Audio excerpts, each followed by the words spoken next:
Stockholm cannot be without this enormous amount of knowledge that you have gathered over 40 years. Welcome. And so we're extremely pleased to have you here now. So the stage and the audience and our guests is yours.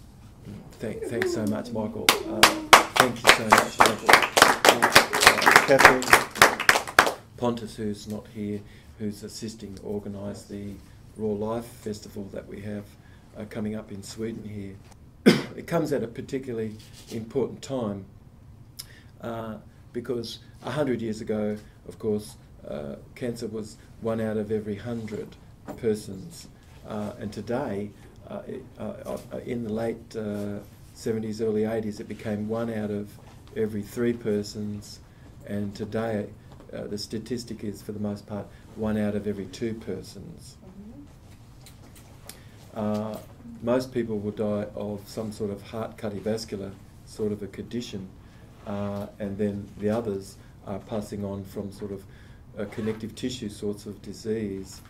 And I'm just to share with you that there really is only one disease, and that is calcium phosphate deposit in the body.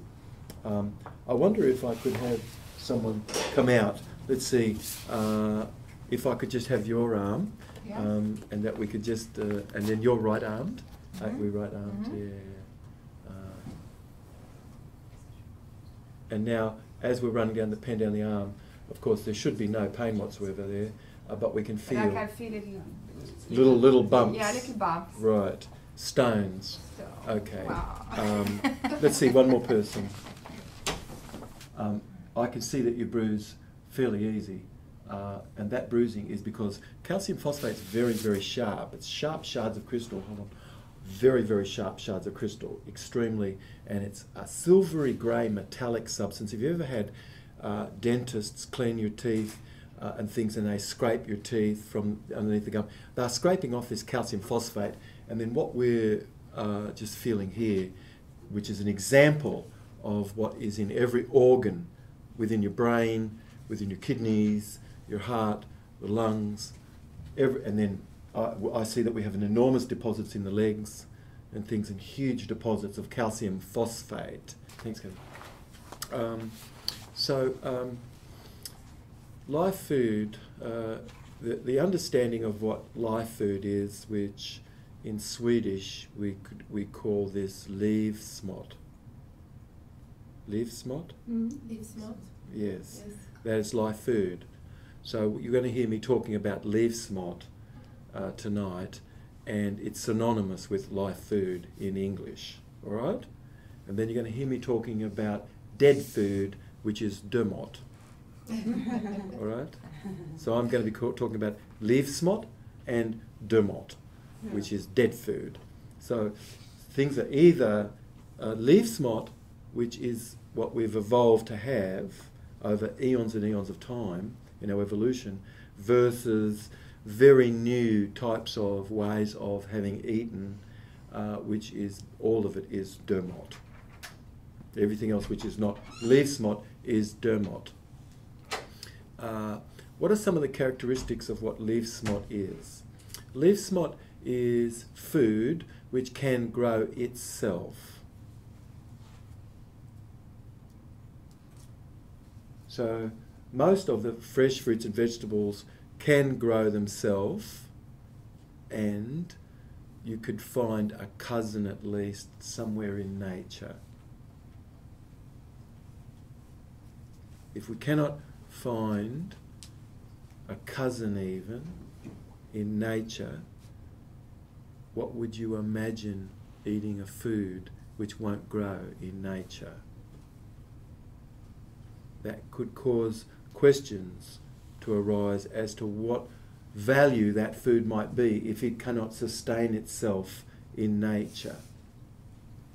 So there is enormous things totally not fitting in to foodstuffs which won't grow in nature. What are some of these? All the grains.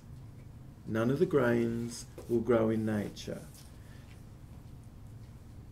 If we allow rice or wheat or oats or barley or corn to grow in a field, it cannot reproduce itself without humans intervening, and that if it could reproduce itself somewhat after one season, or certainly the second season, there will not be a single blade of any of that there, none.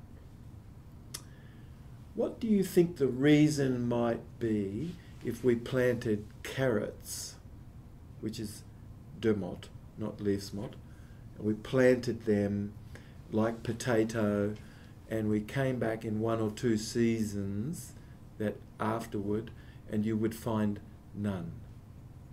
None survived. They didn't survive because there is element that's missing in those foods radically. The chief funeral director really is a mould and a fungus and a yeast. Mould and fungus and yeast is not inoculated from outside the body. It doesn't attack the body. No such thing. A cardboard box, fresh from the factory, if it's wet,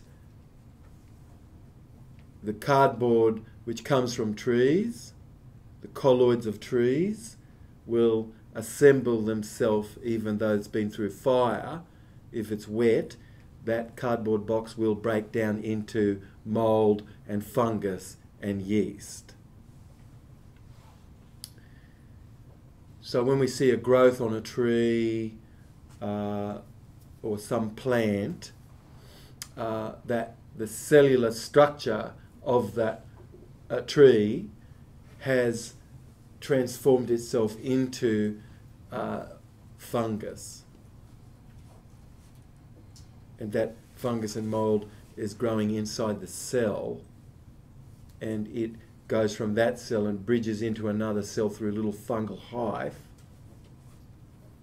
and that comes into another cell, and then the tree encapsulates that with its own cells to keep it sort of at bay. Did you know that anything that a lesson is able to keep its health and breaks down into mould, fungus and yeast? If it's healthy, you mean?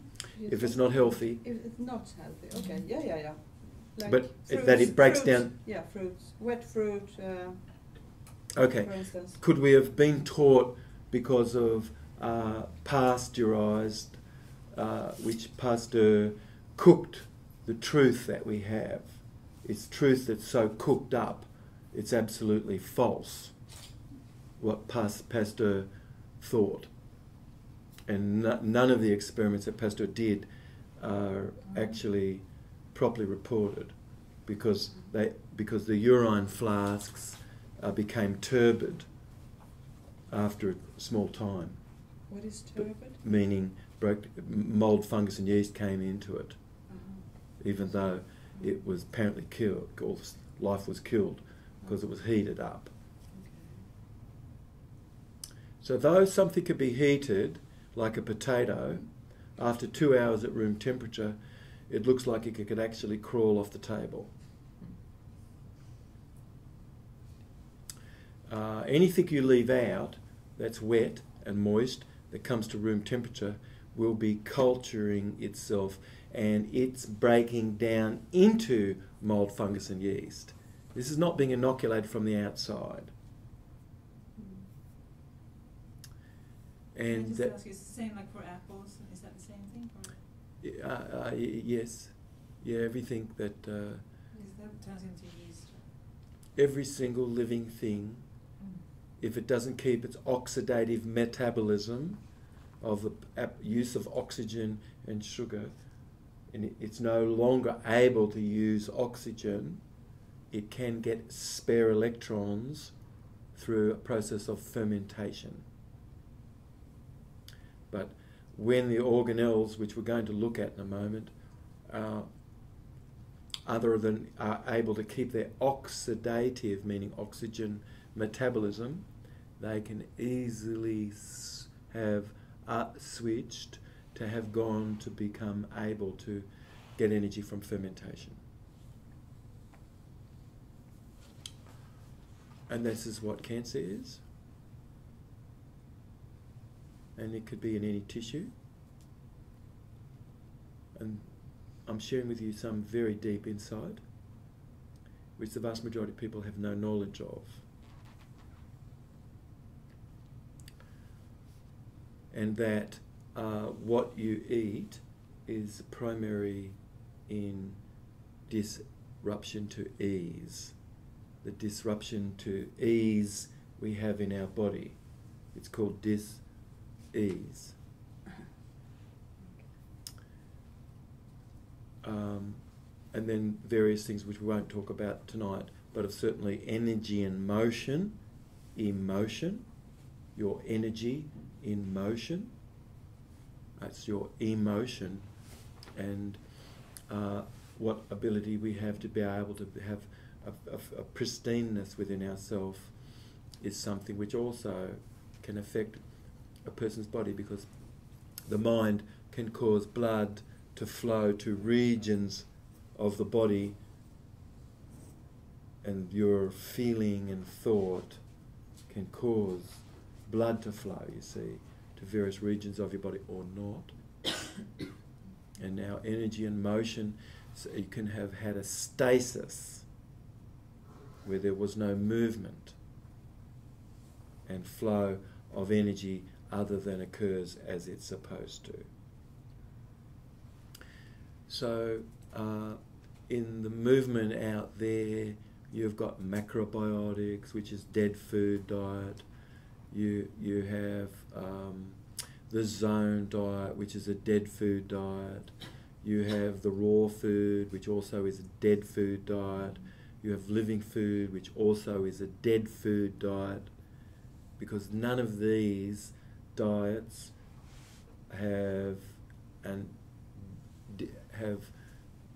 considered the property of life force. So if it has life force, it has natural paciferins, which is a word to describe a vitamin-like substance which is an antibiotic. That's called paciferins. Like Livsmot has natural paciferin in it, whereas Dermot doesn't have any natural paciferins in it. Mold and fungus in the soil is what overcomes those plants, like wheat and corn and rice and potato and carrot and beet and banana and date and cane sugar. They are unable to sustain themselves in nature because there is no DNA or RNA to faithfully produce proteins which act as natural paciferins. Is this interesting? Yeah. Yes? It's shocking. Is it interesting? Nothing left to eat. Yeah. What should we eat? We're going to be learning about what to eat, and tonight we're going to be talking about what Livsmot is, and I hope that's possible for us to really be able to describe what is Dermot, and then everything else which is not Dermot is actually Livsmot, which is only few foods which are Dermot. Everyone should know that milk product is a very serious cancer promoter, and you're guaranteed to have insulin growth factor raised, and as you have insulin growth factors raised and you have any micro niche which is really not getting its oxidative metabolism as it's supposed to, it would turn to fermentiveness, and you've got growth factors present beyond what's normal, and that encourages cell wall growth and rapid cell repair response and encystment and neoplasm, meaning cells beyond the tissue's economy that's meant to be there. In oncology, which is the out there, the sort of treatment, it's a treatment where you are acted on. In oncology, the treatment is to kill you, and if we don't kill you, we might kill something else, but it's about killing and destroying. It's about thoroughly reducing so that you have hardly any immunity left. This tonight, and today is for you who are viewing this today, at whatever time you're viewing it,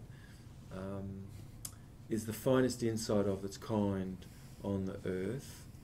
And this, which is being delivered to you, it's pale, though it's the finest of its kind. It's really pale, actually, compared to this very vast wisdom you have inside.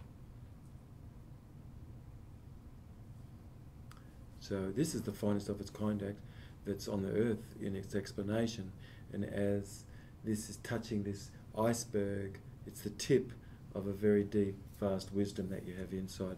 So as this is making sense to you, it's jiving with things you already have an insight into.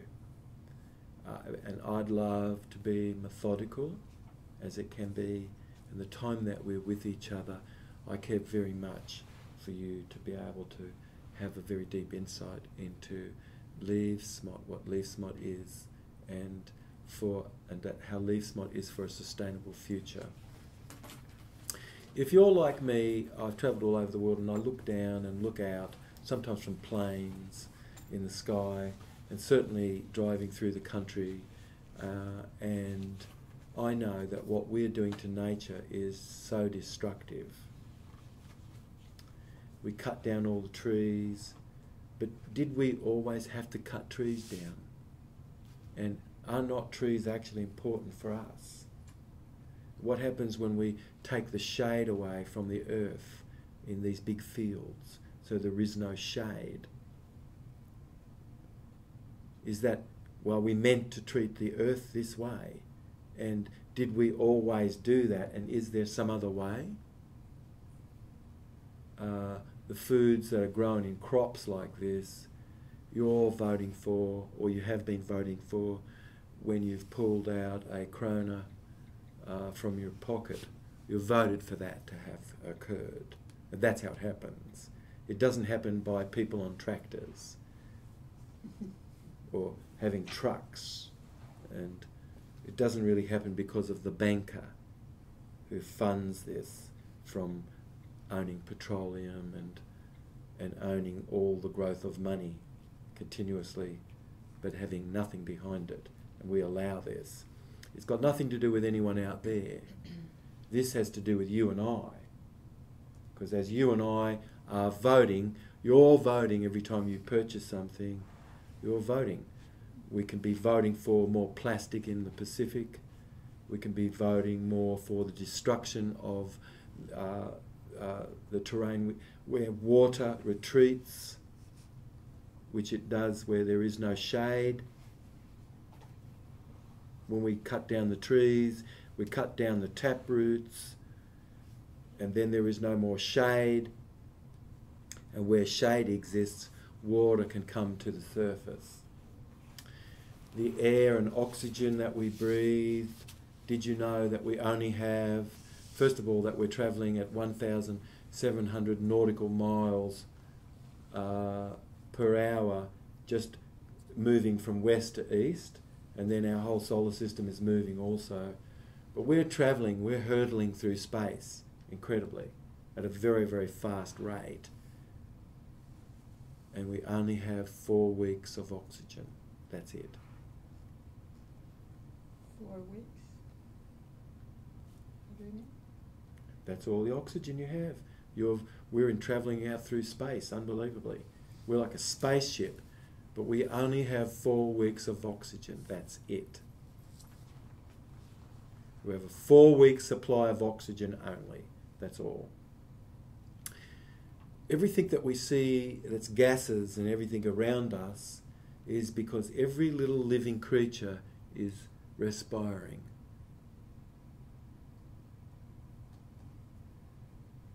The atmosphere that we have this atmosphere because every single living creature is respiring. It's having a respiration. And it's converting some gases into other gases and emitting these, and drawing upon gases that's there and emitting others. And everything we see around us, which is our atmosphere that's full of the gases that we have. Because the insect flies through the air, we have substances which the insect only can make. And the reason for that to be in our atmosphere is because insects are flying through the atmosphere. And without this, for instance, like formic acid, without formic acid which the insects make, and as they fly through the air, some formic acid comes to be in our atmosphere. Did you know that whilst you have some formic acid in your body, you're able to break down and make fluid, tissue and permeable and things so that blood can flow through areas of our body. But if we get rid of the insects, there will be no more formic acid in our atmosphere. Things are very fragile, and you and I, we're voting in the art of the way we live our life by what we purchase.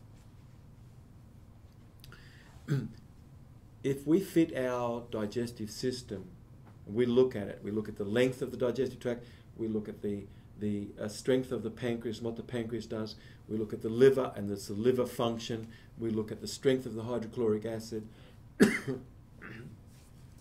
we can determine by examining all the digestive tracts on the earth, and we can classify and create a taxonomy of how our environment has impacted our digestive tract over eons and eons of time to have evolved as it is.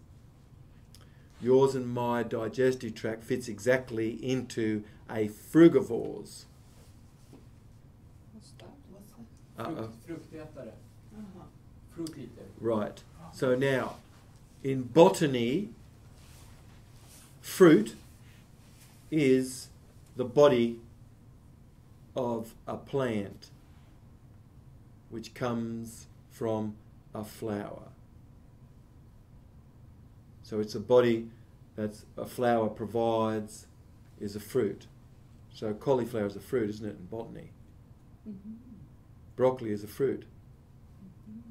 Cucumber is a fruit. A seed is a fruit. A nut is a fruit in botany. And granted, most people have never had a botany lesson. They have no idea what a vegetable is versus what a fruit is. But we're frugivores, primarily. There you've got herbivorous animals, which have very, very, very long intestinal tracts, and sometimes having to have a couple of stomachs to be able to break the fibre and things down. They have a very high hydrochloric acid, which carnivorous animals don't have. So vegetarian animals primarily have a hydrochloric acid of their upper stomach, which is about 1, which is very acid. 1 is acid, 7 is neutral. And from 7.1 to 14 goes all the way, becoming more and more and more and more alkaline. So 1 is acid, and our digestive tract has a stomach which is of a frugivore, which has a pH of 1. Carnivorous and omnivorous animals, which actually scavenge and pick off bones and things of animals that have passed on somewhat. Most of these animals that can do some of that are omnivores, and their pH of their upper stomach is a pH of 4. they do not require hydrochloric acid hardly at all in relationship, because there is no fibre in flesh.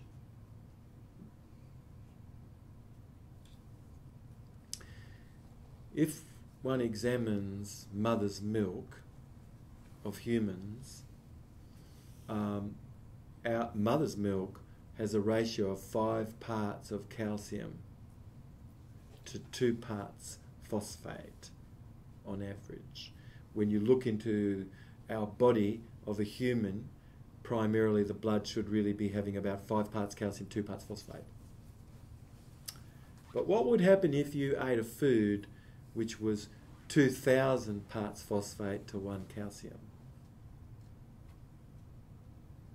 And did we ever eat foods like that, actually? What happens when we eat food which has 200 parts phosphate to 1 calcium? In oncology, the oncologist, she who or he who reads the radiograph, first of all is looking for cells which is beyond the economy of the body, and that's one thing.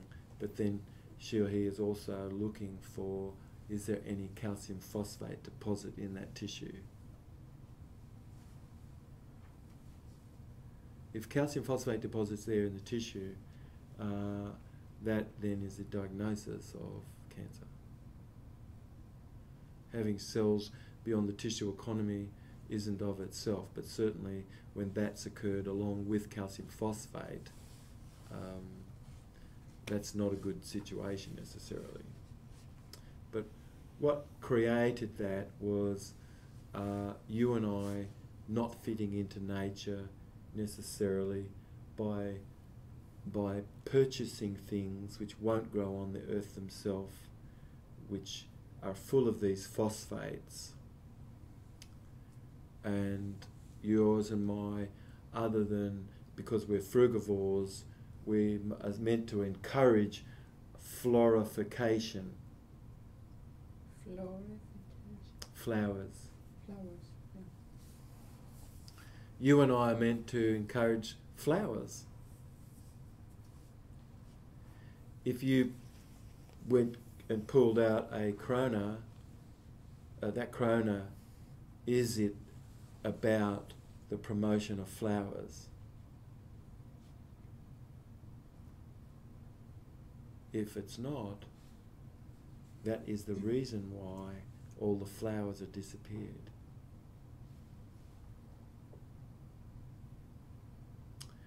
You and I, we've evolved on the earth over eons and eons of time. Would we like to go back 50,000 years, 150,000 years? Let's go back 150,000 years. 150,000 years. In our evolution, if you walked for 3 days, and how many kilometres more or less can someone walk in a day? Average? Is it 14, 12 kilometres? I know it's 8 miles, so it's probably about 14. 20 at least you can walk. At least walk 20. Not 20, 40, I would say 40, but... Okay, yeah, no. I do lots of wilderness stuff, and for the most part I know it's 8 miles. You ask a person, an average, you have to plan your organisation so that you pretty much are doing it, covering around about 8 miles relatively. Yeah, and that then gets the whole group to be able to do this. But let's just say 8 miles, which I think 8 miles in kilometres. It's about 12 kilometres.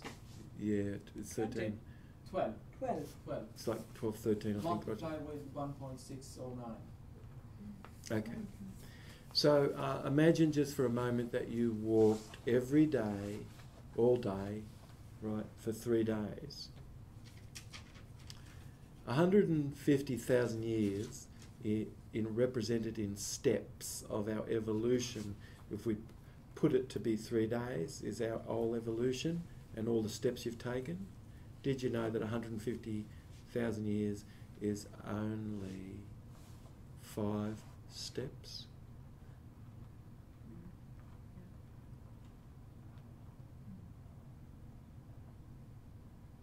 That is not enough time to evolve. Absolutely not.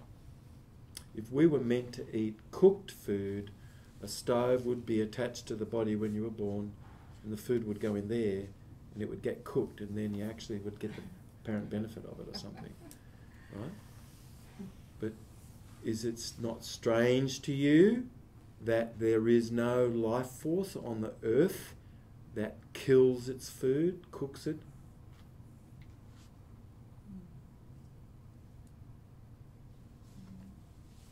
What happens when you cook something?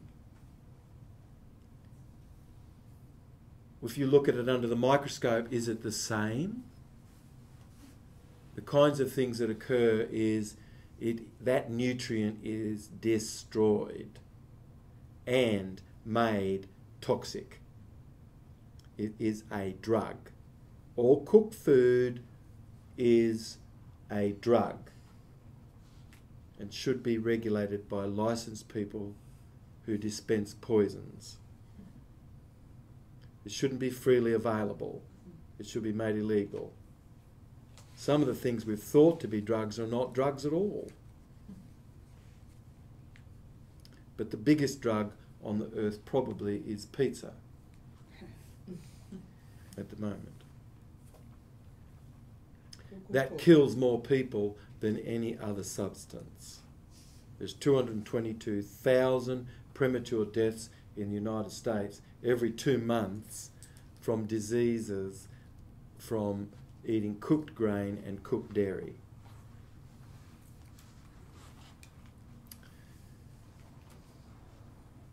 What happens under the microscope when you look at something you've cooked? Is it the same? No. First, it becomes congealed. It means stuck to itself. It becomes coagulated. It's reduced. Enzyme-resistant linked proteins exist in that cooked food, which can't be broken apart. The food becomes hydrophobic, meaning it is not miscible with water anymore.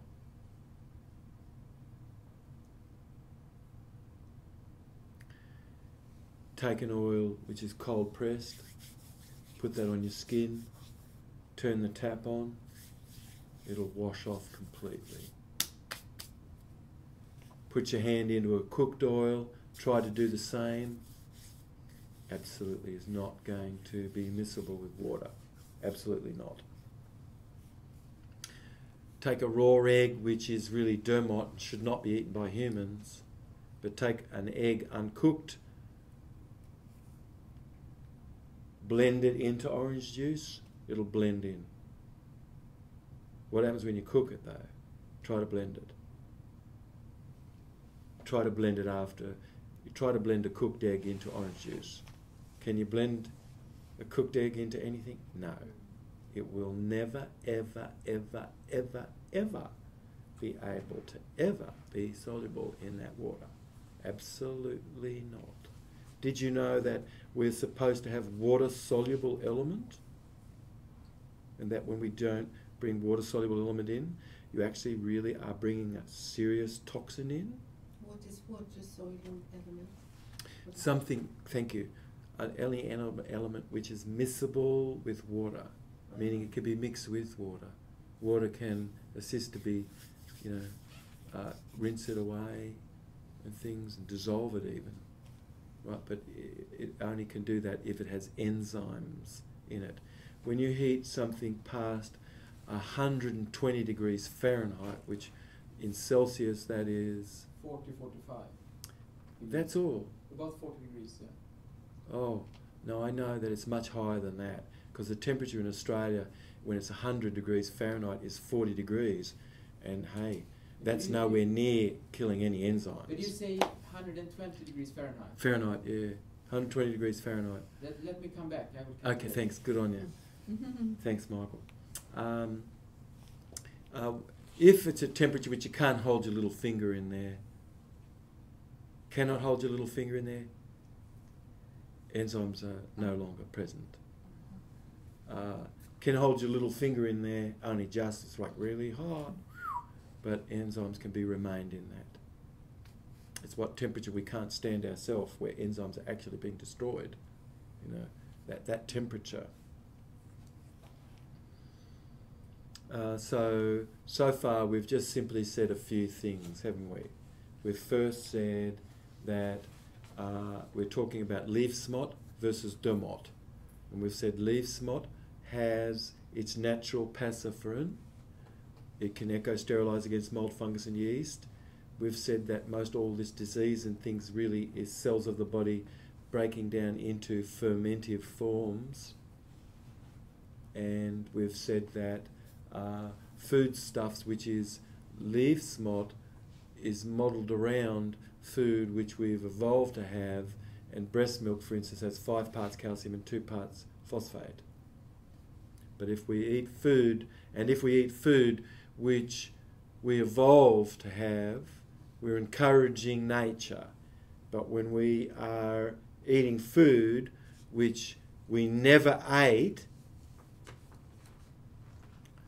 we're destroying nature, and we have no sustainable future at all. We can support the people of the earth perfectly, beautifully, gorgeously, so easily with leaf smut. But not a single thing you've eaten could ever put any mineral in your body, not a single thing. So you might wonder, how have you surviving? Yeah, that's what I'm thinking. You're surviving just like a breatharian.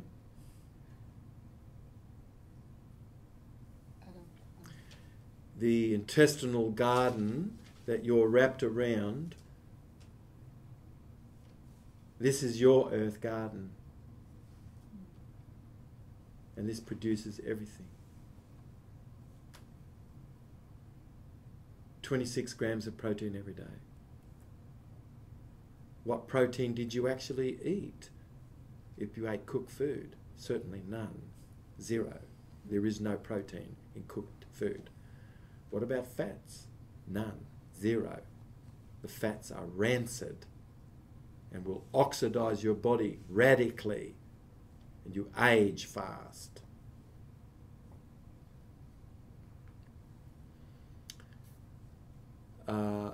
Since the late 70s, I've been educating people about leaf smut. It's over the last 40 years. And of this, during this time, I've lived primarily in the United States. And I was for quite some time a very fairly famous person's scientific advisor, who she was one of the prime movers in helping educate people more about uncooking. Her name is Anne Wigmore, and I happen to be her scientific advisor. She's the one who's coined, she didn't coin it, she popularises the term living food, which is an old German word, or old Scandinavian word, living food. And she popularises this term in English in the United States. But I look at her program, she's got dates, pineapple, banana, wheat, corn, oats, mung beans, azuki beans, garbanzo beans, lentils, soybeans. Who has that? I didn't understand. Was that Wigmore? She doesn't live anymore. This is the primary Yeah. foodstuffs that's called living food. Okay, but not after what she said, right? Or did she determine that food you just said now as living food? Mm-hmm. The definition of living food is to take a bean or a grain, which raw food is the most uncouth, and it's just uneducatedness in the movement, because a telegraph could be raw but be undigestible. Raw food could be raw flesh, raw eggs. Raw food is just the most uncouth in the movement, thoroughly. If you do raw food, you have no idea about Anne Wigmore's work at all, because she never called what she did raw food at all. She called it living food, and the living food is vegetarian, and because when an animal has lost its life, there is no battery pack left in it, whereas when a plant is picked, it still has life force inside it. It's still living. You can take the top off that, put it in the ground, and actually it could grow even. It still has its livingness, whereas an animal doesn't at all. So she didn't ever care to use the word raw because it just was uncouth, and God only knows what the meaning of that was. It was flesh and all sorts of stuff and things, you know. So she popularised the term living food because she saw that people who started with raw food, they were just eating beans and grains and going on journeys and getting fat and farting, and just none of that was working at all. So she saw that a bean and a grain is in a suspended, animated form, and she saw that if you sprouted that, it caused it to be less toxic and have a little more element once it was sprouted. And this is what living food is. So the definition means to take something from its suspended animated form and cause it to be more in its living state. Okay? So that's all. But on her program, I saw she had all these foods, and none of those foods will grow in nature. All the food, and then I understood what the reason was behind why those foods won't grow in nature. I'm a microscopist and a blood formation specialist, a cytologist, and a neurobehaviour physiologist. I'm a speaker here, and I'm definitely not so accepting necessarily of raw food, and I don't even mention the word of that, and haven't ever, really basically myself, because I'm about leaf smot, which is live food. So I'm sort of talking about live food, not raw food at all. No one in the raw food movement at all is talking about life force, period. They don't even know what it is. They haven't even thought about this, which I'm sharing with you. There could be some defensiveness. Could there be? It's a defensiveness, which I'm defining what raw food is, which is the most uncouth in the movement, right? And then we're talking about living food and live food. Let's just consider for a moment a raw food dish, which is like tabbouleh. Have you heard of tabbouleh? Yeah. What is in tabbouleh? If it's as it is a raw dish, which is vegetarian, you have cracked bulgur wheat in it, don't you? Yeah. Yes? The Moroccan. Correct. You have cracked bulgur wheat, and then the cracked bulgur wheat is mashed with salt and lemon, right, and onion, and that's mashed together first as a chef. That's how you make this, right? Now that is a raw dish, isn't it? It's uncooked, and they've used cracked bulgur wheat. Okay, that is a raw dish, definitely. It is not a living food dish, nor is it a live food dish. That's a raw food dish, right? How would we make that a living food dish? From what I've just shared with you. Sprouted. Thank you. And Wigmore's insight, which is called living food, is the definition of livingness. So sure, that cracked bulgur wheat is pretty dead. It's just uncooked, basically. But after that, what is the definition beyond that? There is none. There is none. It's a very confusing word. It just means something uncooked, basically, perhaps. But in English, it means your skin rubbed off. And it's raw spelt backwards. Raw. But in the definition in the Oxford Dictionary, in the Webster's Dictionary, you'll see that how you can understand the meaning and how the word's used, you've got a raw deal. Things felt very raw for you. It means, to get an idea what the word means, it means your skin rubbed off. This is not a good word, but you can use that word and stay with it if you love. But you are unaware necessarily of the movement at all, and that Anne Wigmore called what she does, what's it called? Living food. Thank you. Levande föda in Swedish. Okay, thank you. Living food.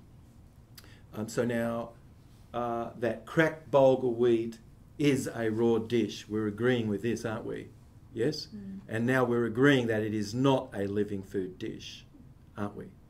Yes? Yeah. How do we make it a living food dish?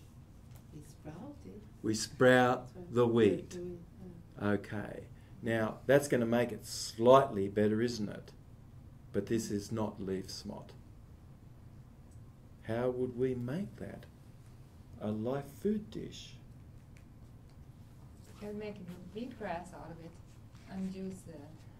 No, we're talking. Wait a Stick minute. with the. We can stick with with the the wheat.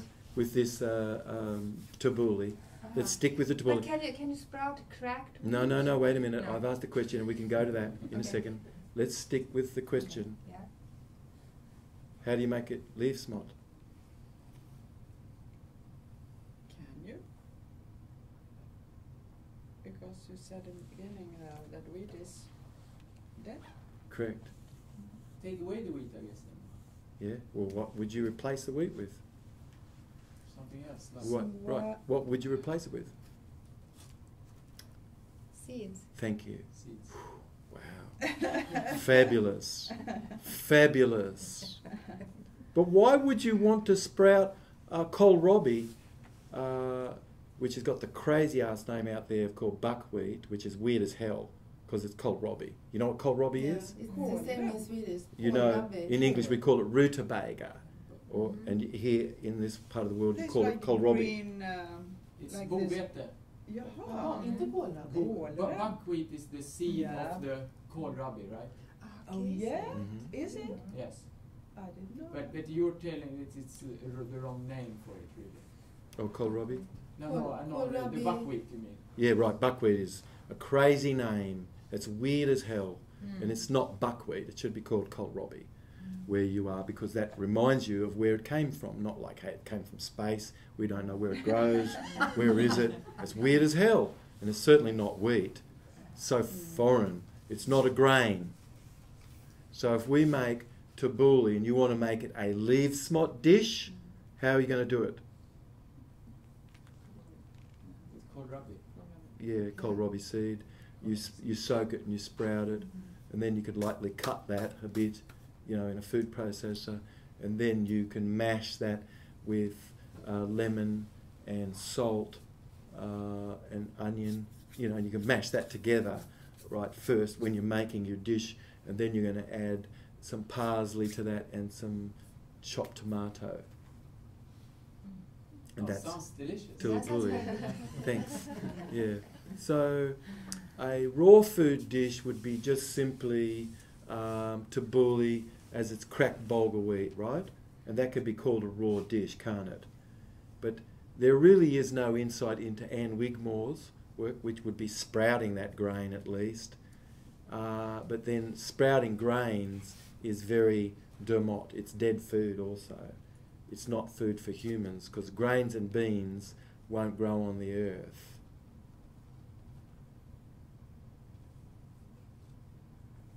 But kohlrabi But can. she did do a lot of wheatgrass out of the wheat. And Every single thing for the most part she did was Yeah. dead food. Sorry about that. was it? Even wheatgrass. What was not? It's dead Give me an food. example of something which is not. Tell me right now. Quick, Right. quick. Let's see. Avocado. Seeds and That is avocado, that is berries leaf and- smot. Yeah, okay, I understand. Okay. But that's very surprising for me. No, it yeah. shouldn't be at all. No, I understand. This is a great refinement. Yeah, It's a refinement. yeah, sure. Could we be accepting of the possibility that there could be some Yeah, finer for teaching? Sure, Yeah, sure, of sure. course. Yes? That's It's why just we're like here. our logic mind want to really like Yeah, cling to all look. things. So we are not. I am not questioning you. But Oh, no. I love it that you Yeah. would and do. Please. Because it makes it No, exciting. Yes. And I care about how you feel Yeah. about things. Because I'm not telling you how to feel about I'm stuff. really I'm just excited. putting it out there for Mm. discussion. That's all. Mm. But I feel your process is most important to me. Yeah. How your process is, that's Mm. important to me. Not anything I'm saying, but your process. your process is very important to me, okay? And your listening is the most important to hear. Can I ask you just about the avocado? Why is the avocado? Is it because avocado is growing in trees, isn't it? Sure is. Trees. It's got plenty of cousins growing wild. It grows wild. Most everything that you could call vegetarian is living food, but it may not be live food. But an orange is leaf smut. It is. Yes. Comes from the flower. Growing wild in nature. It actually is close to something that's still grown in nature.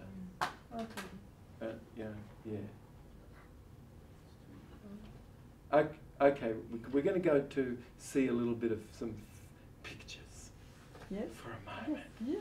I have been calculating, Thank Yeah. and Good. with the formula, it turns 120 degrees Fahrenheit is 49 degrees you. Celsius. Thank you. I thought it was close to 50 degrees. Yes. Thank you. So remember this. Anybody who has said that they're destroying the enzymes below that, that is crazy. Where's that coming from? I don't know. It's about 50 degrees actually.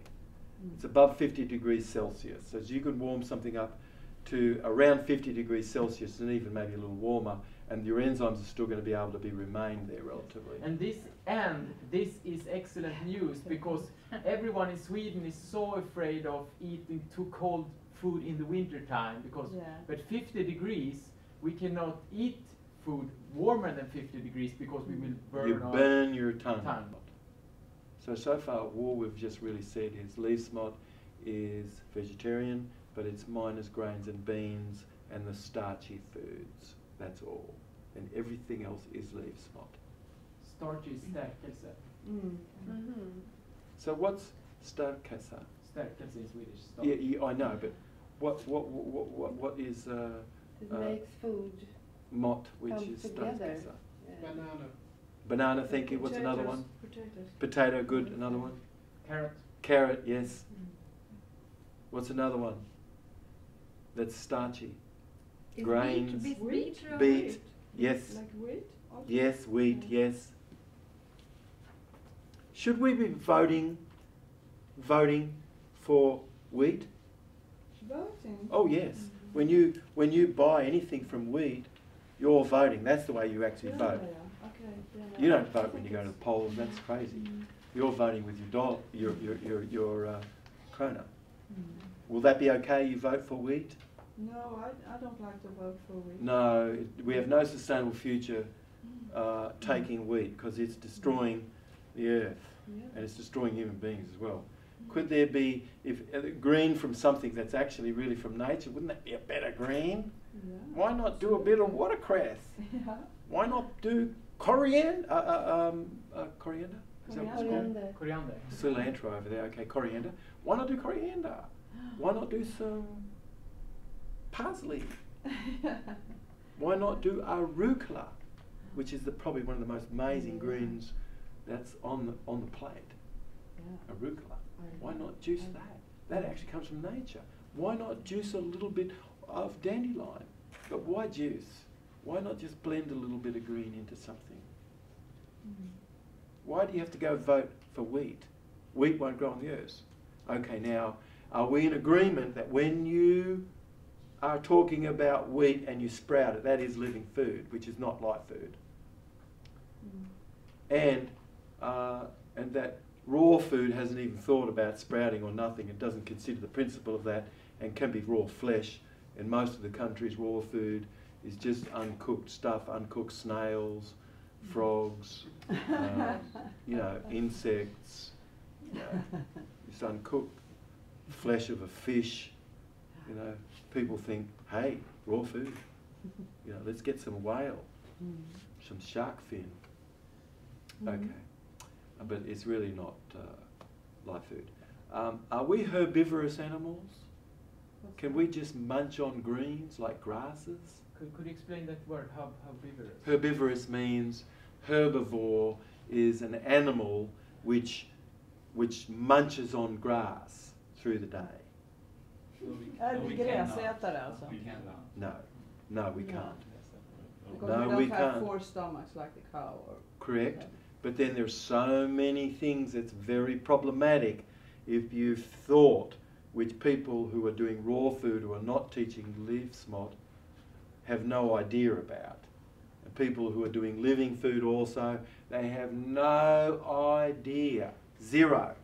They do not know that human beings can only be allowed to have a certain amount of tannins.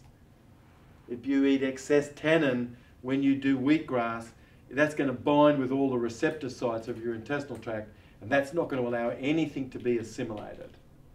what's tannin? Tannin is the bitter, pigmented element of foods. Now, a herbivorous animal's digestive tract is designed to manage tannins. It breaks it all down through the process of its stomachs and its long intestinal tract to get to the place where it actually can absorb something. But we don't have a long intestinal tract. So some green is useful, but green can be raw, green can be living food, but it is not livsmod. You and I, we're not evolved to eat grasses, but you can have some grass. You can eat some leaf. We do eat some leaf. We do eat some grass, but that's not the primary food. We are more frugivores. We eat seeds, we eat nuts, and we eat the body of flowers primarily. That's our digestive tract. Fits exactly into this. There is no such thing as an essential amino acid in livsmod. None. There is no such thing as an essential fatty acid. There is none. Because in raw food and living food, there is no attention whatsoever to the production of amino acids, to the production of essential fatty acids inside your intestinal tract in here. There is no such thing in livsmod as mixing, having to learn how to mix food. It all goes together. No gorilla, no primate having to be able to think, okay, well this doesn't go with that, that doesn't go with this. That's weird. No such thing in nature. But when you move from nature, you're growing beans and grains, which is raw food if you eat it uncooked. And it is living food if you sprout it. But grains and beans are not livsmod. They are leaving an enormous amount of phosphate in your body, which will kill you.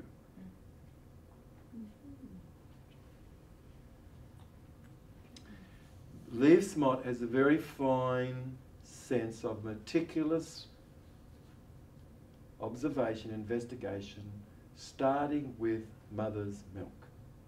Do you think that that's logical? That we actually would start by examining mother's milk, and then we would examine the blood to see what the actual elements are meant to be basically there? Yeah?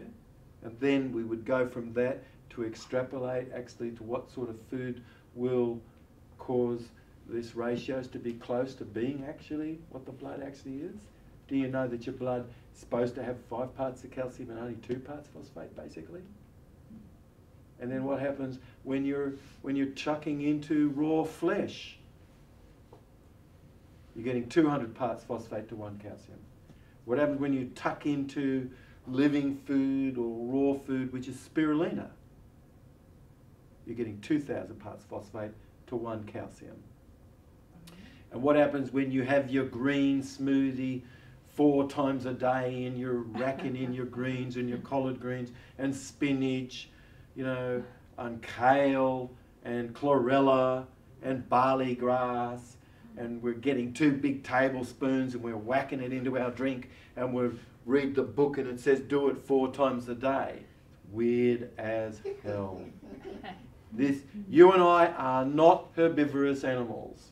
When you eat foods like that, you are bringing in enormous amounts of substance which causes human beings to be put to sleep.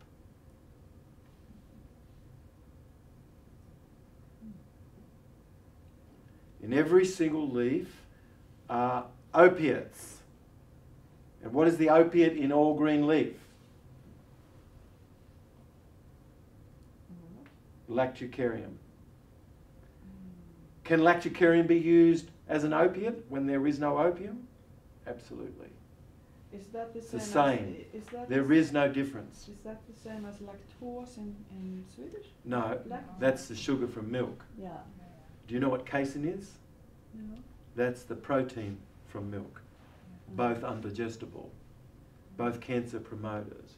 I'm talking about something else though called lactucarium, which is a opiate, which is in most of the leaves. Eat too many leaves, eat too much green, and you'll be put to sleep slightly.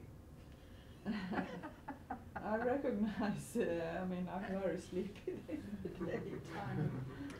But even if you are aware of what leaf smut is, which I'm educating you about today, for people viewing this, we've got Thorsten, who is our gorilla behind the lens of the camera, who's set things up. He gets things done with a stick, this boy. He doesn't really need much. It's very amazing. So we're really just talking about leaf smut, but we haven't said that leaf smut or living food or raw food or nutrition is a healing therapeutic, which it's not. Can you heal up from eating leaf smut? No. You certainly are not going to heal up doing living food, and you certainly won't on raw food, and you certainly won't on dead food either. All dead food, cooked foods, right? But there's some refinement as we come up to what leaf smut is, which is something that can sustain itself. So let's vote for things which can sustain itself. Let's vote for things which actually can keep mould, fungus and yeast at bay. It has a natural passivans. Let's vote for things which actually really fit into our body, which is 5 parts calcium, 2 parts phosphate, basically. So that's everything, except for the starchy food. The grain and the bean, and some of the root vegetables like the carrot, the beet, and the potato, and then things which are not really food at all, like cashew. That's not a food. Nothing lives off that cashew. Not the penduckle. What about peas? Peas, no. Peas won't grow in nature. No. But green beans, string long beans do. Mm-hmm. That's a bean that is leaf smut. Right. But none of the beans are. When you sprout beans, you're going to fart like crazy, and if you don't sprout them, you're going to fart more. It's going to create a lot of gas, extreme amounts of gas. Plus, there's got thyroidoglobulins in there. We have which cause thyroid problems. You have enormous amounts of undigestible protein in there, which just gets stored in the body and causes the immune system to become more a bit like a junkie, someone on opium. Similar. So, leaf smut is not a true healing therapeutic, because you can't just get better feel, put it in the car and think it's going to get up the hill easier. It won't. You can go and get better fuel, but it will not cause a car that slows down going up a hill. It's not logical. If the car is not able to get up a hill, if you're mechanically minded, you're going to be imagining that maybe the catalytic converter needs to be renewed because it's blocked. But if someone was in the car and say, hey, let's go to the petrol station and get better, let's get some super fuel. We'll put some super fuel and that's going to work. It's like, no. Food is not a true healing therapeutic. You might have to dislodge debris. You might have to do a non-surgical, non-druggist approach to dislodging debris, so then if you have something good as a substance, it could have its work. But if you put paint on top of something rusty, is that going to work? No. You put good food into a system which is rusted and rotted and blocked, it's not working properly. Is the food going to be processed? No, of course not. Sorry. Even leaf smut, which is the finest distinction in this movement, is not a true healing therapeutic. So you can go to these spas and you can go and do these things, but you will come away from those spas with all the bile stones still present fully. You're going to come back and you're still going to have inflammation in here, and you've had it since a baby. Yes. It hasn't got better. It just got worse. So, can I ask something? You have mentioned like calcium and phosphate. Is that like, can you translate that to it's good to have alkalic food or alkalic water? I mean, or if you say alkaline. Alkaline. Yes, Yes. alkaline Sure. food and alkaline water is supposed to be better than acid. Alkaline, well, no, it's not better. Because carbon dioxide is breathed off and oxygen is breathed in, we couldn't say carbon dioxide is bad. No. Carbon dioxide is very important. Acid is extremely important. Yeah. Extremely. But we have too much of it, don't we?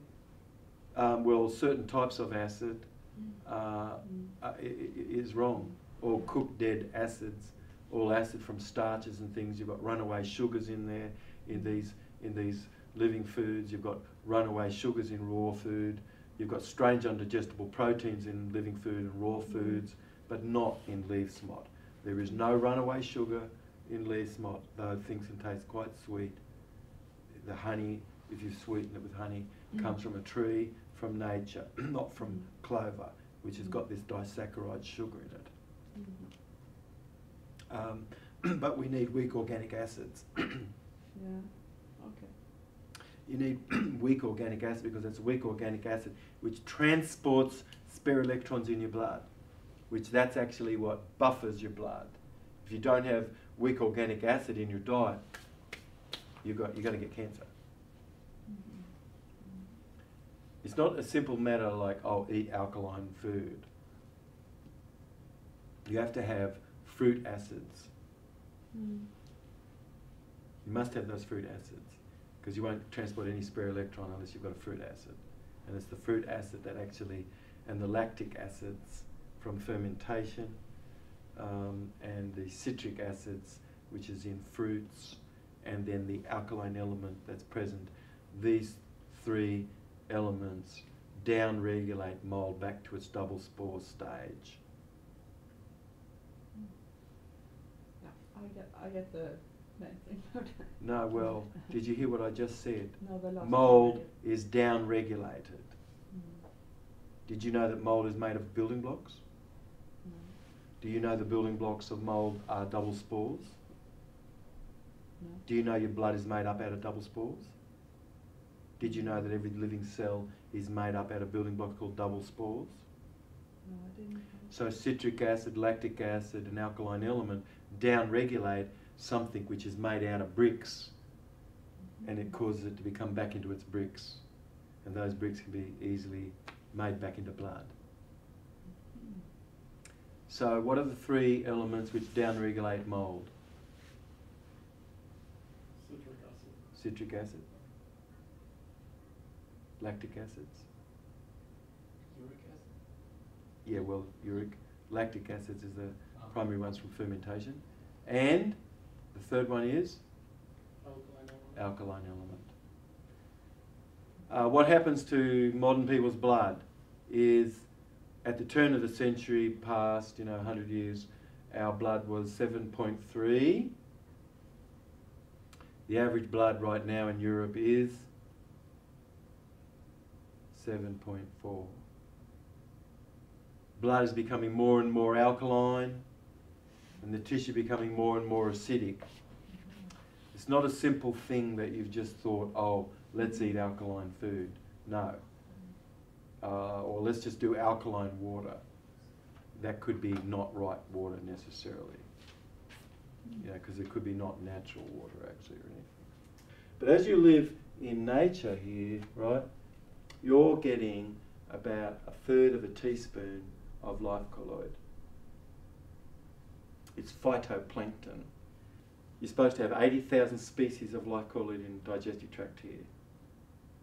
But you've never eaten and you've never been in a situation like this, which we're supposed to be, which you would naturally have got about 1/3 of a teaspoon of life colloid today and every day. And without that, your digestive tract cannot work. A termite can only have digested your neighbour's house because it has a resident bacteria in its intestinal tract. May I ask this, what do you say, life photons or something? When you just walk around... Phytoplankton. Photoplankton. Phytoplankton. Phyto. Do you get that when you're just walking around in the forest, or how do you get them? Oh yeah, you're getting it, but you're actually getting it because you're eating things more from the forest and things. And you're actually, it's on the outside of the vegetable and this sort of thing, and you actually just wipe something down a little bit and eat it. And so you're actually getting these life colloid, which we're meant to have in our digestive tract. This is an earth garden, life colloid. Colloid. Yeah. I know Life that word colloid. like silver colloid water or something. I've heard.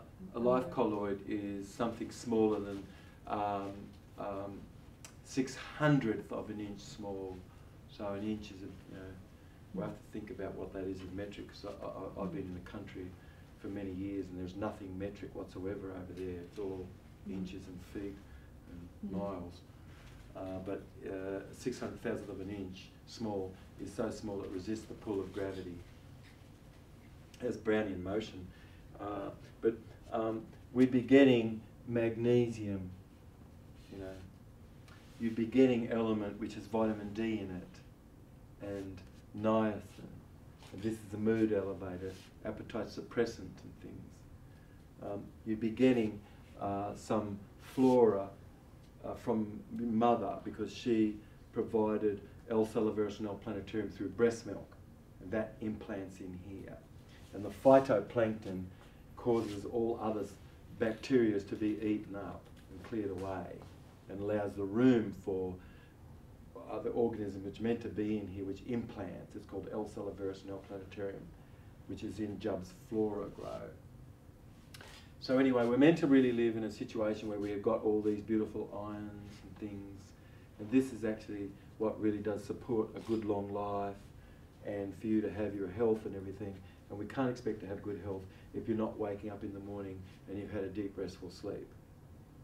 You've got underground rivers, which have got electricity, and it's just called a reticular magnetic energy coming off the clathrates in the water, which is transmitting electromagnetic,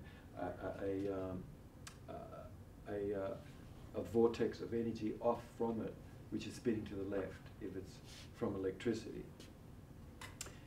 And so in homes, the energy can be spinning in not the right direction, and there can be major vortexes under your bed where you sleep and things, and especially like here. Yeah. I think there's so much underground here, matter of fact, that I don't know there'd be a single bed, matter of fact, which is not having geopathic stress and things, But anyway, let's take a small break, and when we come back, we're going to be talking a bit more about what leaf smut is, and we're going to be looking inside the body. And we're going to be looking at what the cell is made of, and some other very interesting things. Anyway, have a small break, and I'm going to catch up to you in a second. Yeah.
All right, thank you. So we're excited by blue and we're excited by red, and these things really are jumping out for human beings and saying, pick me, pick me. Red and blue, having some small amount of red and blue, you're going to have good daylight vision. If you eat too much green in the day though, your daylight vision is going to be really bad, and you're going to have a great sensitivity to bright light. We really are designed, you can see all the green field here, but what stands out to us as humans, what really is popping, you know, is all this coloured fruit, the yellow, the orange here, fruits and things that we can see here. They're popping out to us as humans. Okay. We can see a little bit of the green in things, which has still some green, but when green exists there, typically the fruit's not being cooked by the sun, so it hasn't been made ready. But there is some green that we would consume generally, and things, and a little bit of leaf and things is all something we would have consumed, but we're really not leaf eaters, okay? Like a lot of people in raw food and living food are running around Europe and other places and telling people to eat all these powdered green drinks and things and do your green smoothie and all this sort of stuff. They have no idea about leaf smot or life food. They're teaching living food or teaching raw food, and it's just about the most uncouth in the whole movement. Okay, next. We're really talking about life force itself, and when things are more organic, which leaf smot is more organic, but be kind and gentle. Sometimes you might not be able to get organic, but we should be voting more for organic. And this is electricity that really is in leaf smot, and it's in organic produce and things, but this electricity is really not in anything cooked. It's certainly not in things much grown commercially, which superphosphates are used, so those phosphates end up getting into that food source and cause more sodium and more water to be in those fruits and vegetables, and not as much potassium. You need potassium actually to have a proper cell cleansing benefit. Okay, next things. We can see that this is an organic mushroom, and you can see enormous amount of light and corona coming out of this mushroom, and then this is commercially grown, and you hardly see much light coming out of it at all. Look, this is like a fingerprint of someone eating commercial produce. People who eat commercial produce have some electricity, but they're coming off their fingers and things. But someone who's really eating leaf smot, this is kind of about electricity that's going to be coming out of that person's finger. Okay, next. Is this interesting? Yes. Leaf smot is a food which an semblance of that food can be found growing wild. Leaf smot is not food which only is growing wild in nature. Because most of the food you eat doesn't grow in nature, does it? It doesn't grow wild, does it? It grows in farmers' fields and things. But does that food have an semblance of something that can grow wild? If it can, then it is leaf smot, okay? If there is nothing that can be found wild in nature, like a date, and the date you eat, there is nothing wild that grows like that. There is nothing like corn growing wild. There is nothing like rice that growing like that. There is nothing like wheat that grows like that. There is nothing like a carrot, nothing like a beet. See, these foods are not leaf smot because there's no cousin or anything that can be found growing wild. Leaf smot has natural paciferins, and these natural paciferins echo-sterilise against mould. Can you find paciferins in corn? No. Can you find paciferins in alfalfa? No. Can you find natural paciferins in honey from grasses and things? No, not really, no. These natural paciferins are only found primarily in leaf smot. You must have these things there to be able to guard against mould. We started talking about this, all right? Leaf smot has no strange undigestible protein like grain in a bean has, which if you have been doing raw food, you've been doing lots of junk like this, and that's taking you out, all right? and also you've been doing raw food, you've been right into this. Runaway sugars, your corn, carrots, oats, barley, all those foods, you know. I've been railing on carrot for a while, saying how it has this runaway sugar, and finally someone took that carrot out of their program, you know. But that's it really. They've got so much undigestible protein still in their program, and they're doing living food, and they've taken out the lactates from the ferment drinks that people used to have, which Anne Wigmore encouraged people to have, and they've taken that out. The person who's behind that didn't have as much knowledge as what Anne had, but then Anne had no idea and was learning leaf smot from me. And she had her staff come to me and come to my trainings, and she was switching over more to what leaf smot actually is, right, which is live food. Leaf smot is uncooked, fresh fruits and vegetables, nut and seed vegetable, and some fermented foods and things, but it has to be prepared in a way that's easy to digest. So if you're a raw fooder or even living food, you could be having seeded crackers and stuff which is not ground, just passing straight through you. There is no attention in the movement out there to making it easy to digest, which is very important for leaf smot. You've got to make food a bit more easier to digest. We do the sourdough process with cultured, with breads and crackers and things like this, and we encourage that. You're not just, putting flaxseed into a dehydrator and drying it down and then crunching on that, which people in raw food and living food are doing, which is not leaf smot. Okay, next. Grains. So 5 parts calcium, 2 parts phosphate. In the secrets of an alkaline body. In leaf smot, you must have this ratio basically.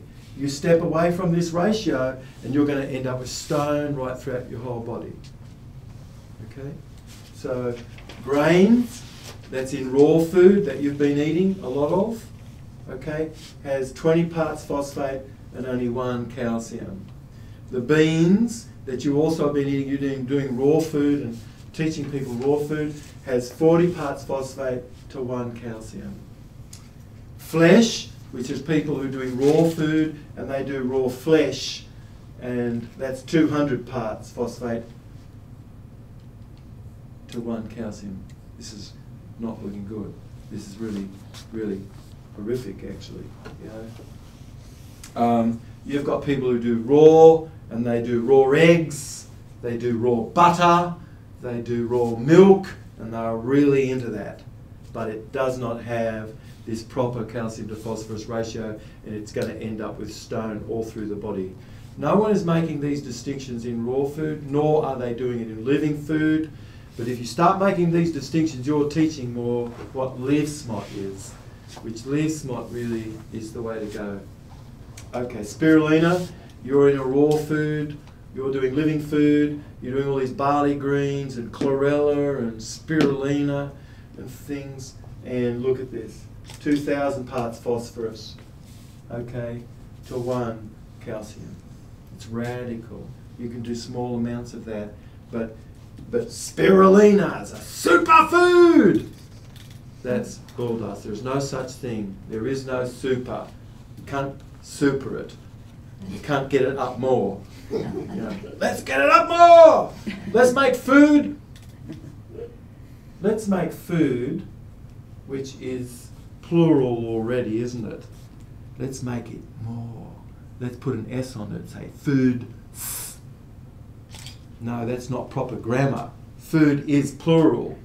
Fruit is plural already. Putting another S on it, you just want to make it more.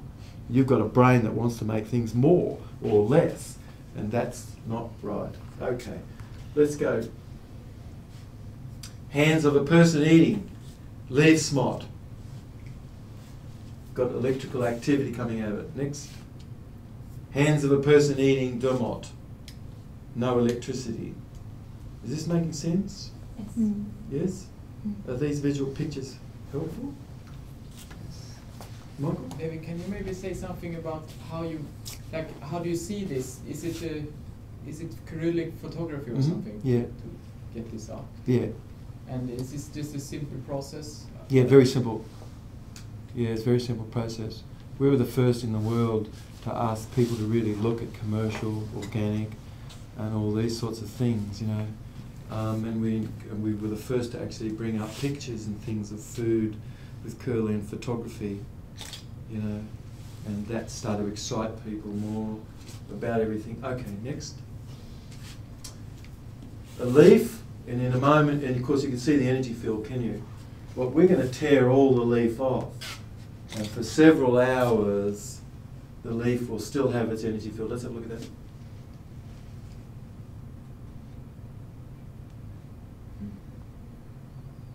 This is biophotons trapped in a web in the ether that things would grow into. But this is life force itself, really, which is the property that actually is what should be in a food, which is not really in a grain or a bean properly at all. Okay. It's a fingertip. It's a fingertip of a person eating leaf smot. Okay, next. Person of a fingertip of somebody's eating a lot of grains and beans, sprouting grains, sprouting beans and things. And, you know, but as we said, even if you ate leaf smot, it's not a true healing therapeutic because it will never get rid of bile stones. It will never reduce inflammation at all. So eating food is not a true healing therapeutic at all. You have to learn what to do, which is more a non-surgical, non-druggist approach to clearing away debris. And that's a science of autolysis. Okay. Leaf smot is a plant which is capable of providing shade. It's a plant which doesn't have to continuously be planted typically. It's actually really how we evolved. We didn't evolve to have to continuously plant something non-stop and have to eat it and take it out and then have to plant more and this sort of thing. Most of those foods, which is the grains and the beans, promote no shade, they promote no florification at all. They really are the demise of the earth, and we're digging the grave of the earth with our teeth. Leaf smot really is more a foundation for permanent agriculture more, whereas grains and beans certainly are not. Banana certainly isn't, dates certainly are not. They all have to be fertilised by humans' hands and things, and they are all hybridised foods. And when you have shade, right, water can come into this region, but not here or here. Water retreats from the earth. So when you cut the trees down to grow all those grains and beans and banana and date and foods like this, we're actually killing the earth as well, all right?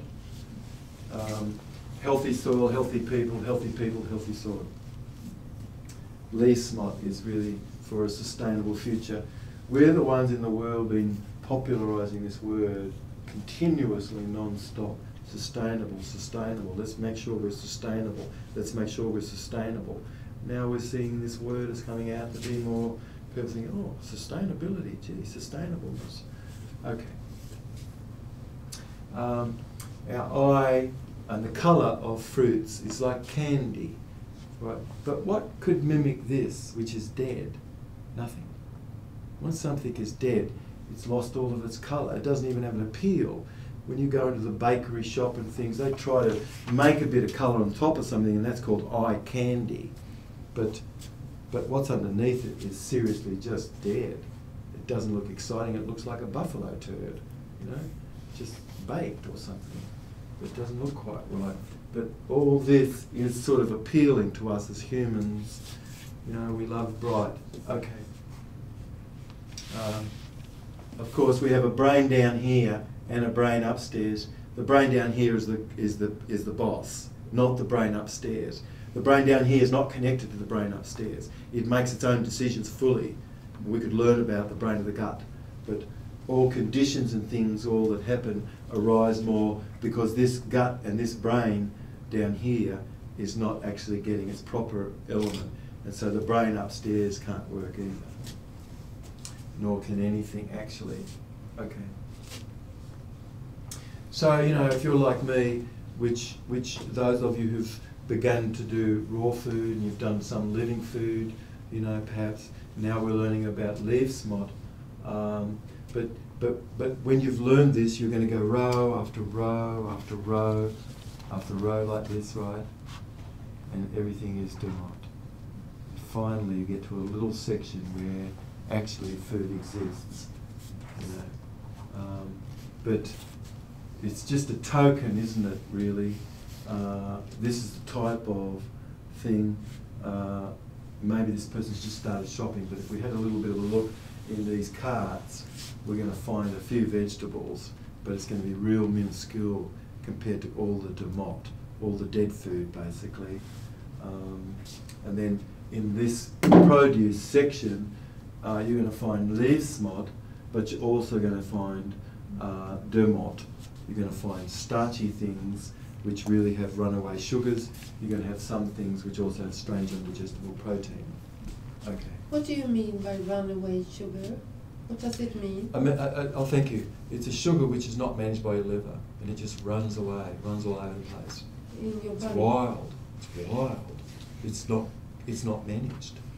Runaway means it's just, it's not a managed sugar.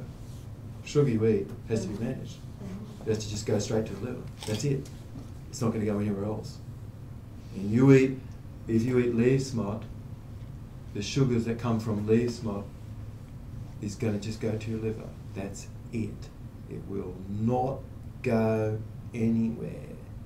And now, at 3 o'clock at night when you're sleeping, your liver will release some of that into your cells. Okay? But when you eat carrots, what's going to happen? Runs away. Correct. When you eat a banana, which is raw food, isn't it? Mm-hmm. Right. Banana, right? That's raw food. Corn, that's raw food, isn't it? Wheat, that's raw food, isn't it? When you eat those food, it has disaccharide sugars which are not found in nature.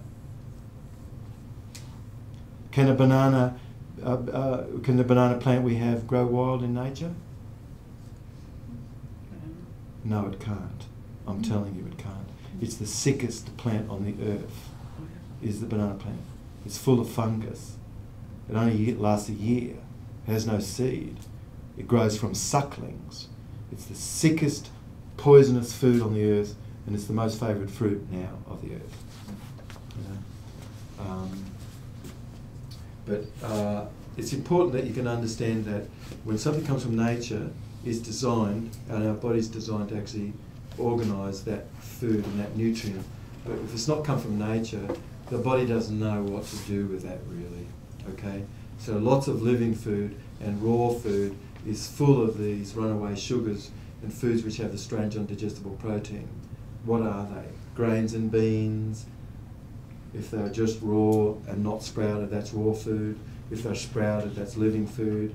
But grains and beans have strange undigestible proteins in it and runaway sugars, and it's not leaf smot. Okay. But seeds and nuts are fine. Okay. Most people, even though you could be doing raw food, my work for some 40 years has really been looking at microscopic observation of blood and tissue for many, many years. And now I've learned how to read the body like a book, to know what's going on inside. You know. But most people's blood looks like a trash heap. You've got mould and fungus and yeast. You've got cells all clumped. You've got cells all misshaped. You've got things growing inside the cells, which are corpuscles, which are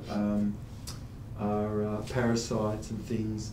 And this is the typical blood of a person eating demot. Can we find someone who eats demot that has blood that looks better than this? No, absolutely not. if you've got trash and you're just throwing it outside, it's just going to accumulate. There's no idea all of a sudden magically that's going to disappear. It doesn't. Absolutely not. Okay. Healthy blood.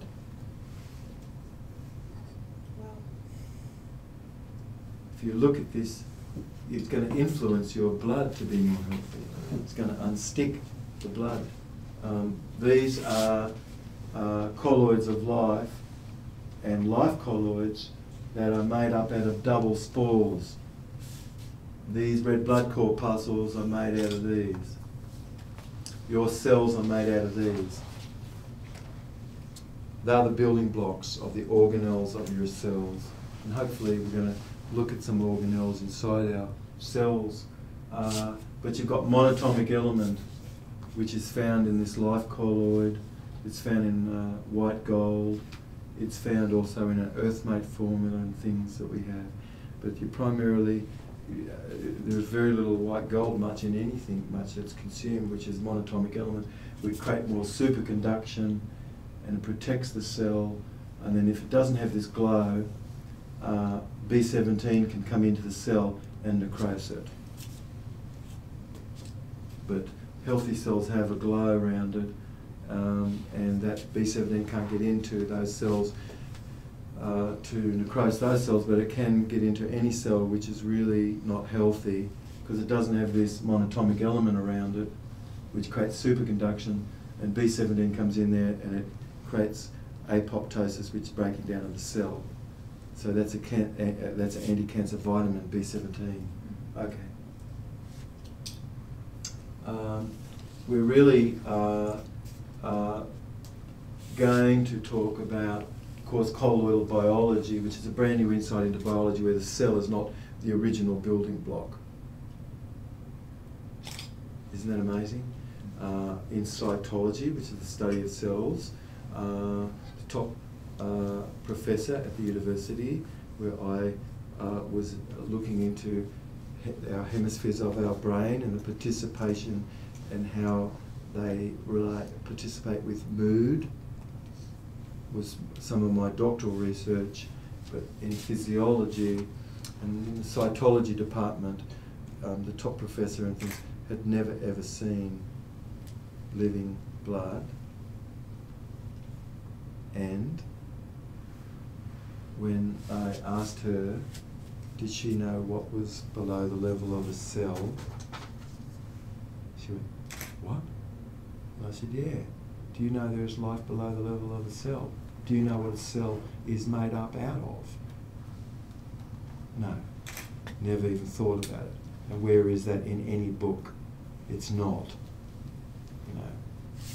But it is in this book, and it is in some of our other works, which are the finest of their kind. Okay.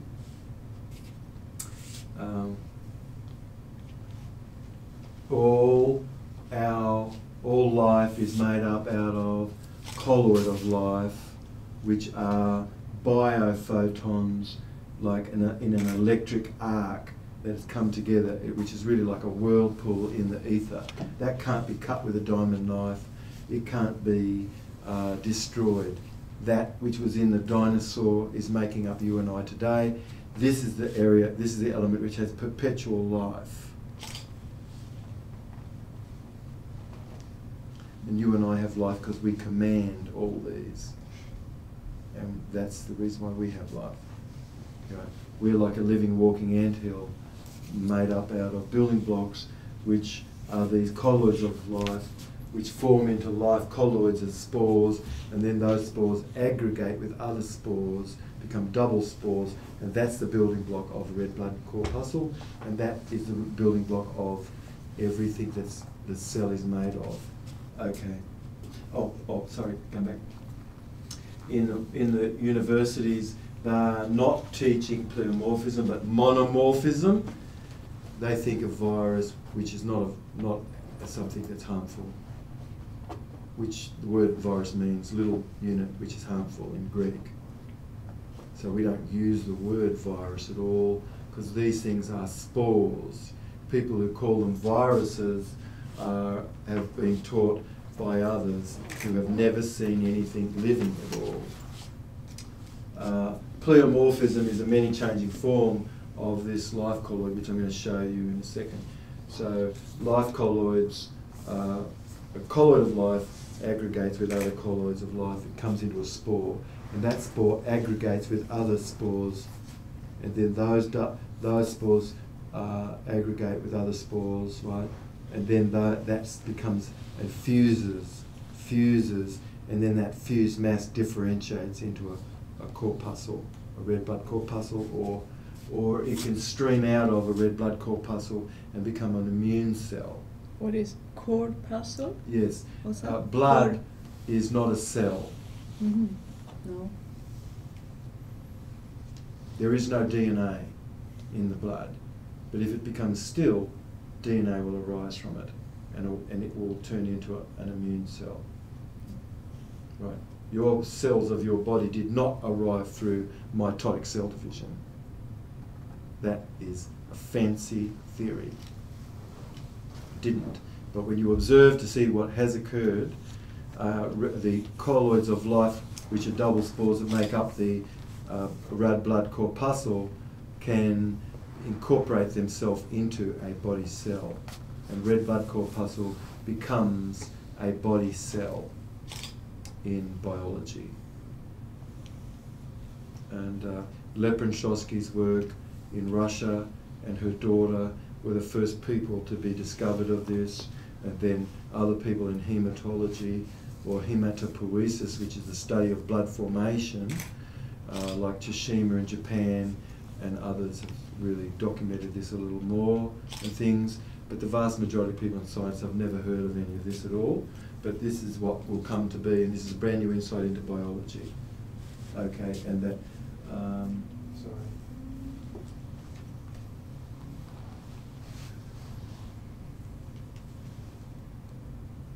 Okay, so yeah, our health depends upon having blood-borne inhibitors which block the expression of the double spore becoming a bacteria. What are the blood-borne inhibitors that's in the blood we've talked about that block mold and fungus and yeast? What did we say in our beginning? There's 3 elements. Lactic Thank acid. you. Lactic acid is one. What's another one? Citric acid. Citric acid is another. Correct. And another one? Thank you. They are the 3 elements. Those 3 elements in your blood cause blood-borne inhibitors to be present that block the expression of red blood corpuscle and colloid of life, which it's made of, turning into mold, fungus, and yeast. Okay. So here we have a healthy life cycle. Colloids of life, which are very, very small, come together and they become a spore, which in modern medicine they call these viruses, which are not viruses at all. They're actually building blocks of everything. You know, it's quite weird what's being taught at the moment, which is so wrong. These colloids are the building blocks of spores. These spores are the building blocks of double spores. Double spores are the building blocks of red blood corpuscle. And the double spores which make up the red blood corpuscle make up the body cells. And this is a healthy life cycle here, right? And then you have blood-borne inhibitors here, and those are citric acids, lactic acids, alkaline element, diastatic poison, cyanhydric acid, B17. These all fit as blood-borne inhibitors to block the expression of that double spore becoming a bacteria inside your cell or in your blood. And then the bacteria develops a harder outer shell around itself and becomes mold. Mold starts growing in colonies and becomes a fungus. And the fungus culminates as a yeast. And that's the most advanced form of this pleomorphic life colloids cycle. This is a life colloid life cycle. This is the healthy cycle. This is the dysbiotic cycle here. All right? Mm-hmm. Is this making sense to you? Yes. Dysbiotic, you mean non-healthy side? Yeah. Yeah, right, non-healthy. I really would make sure that you're really able to understand this. And we'll take our time just a little bit to make sure you really do understand this, because this is probably the most important components. Yeah, I'm wondering the healthy life cycle. To remain healthy is it happens when there's these inhibitors involved. Then it remains healthy. If they're not there, it turns into this exactly not healthy life cycle. Exactly.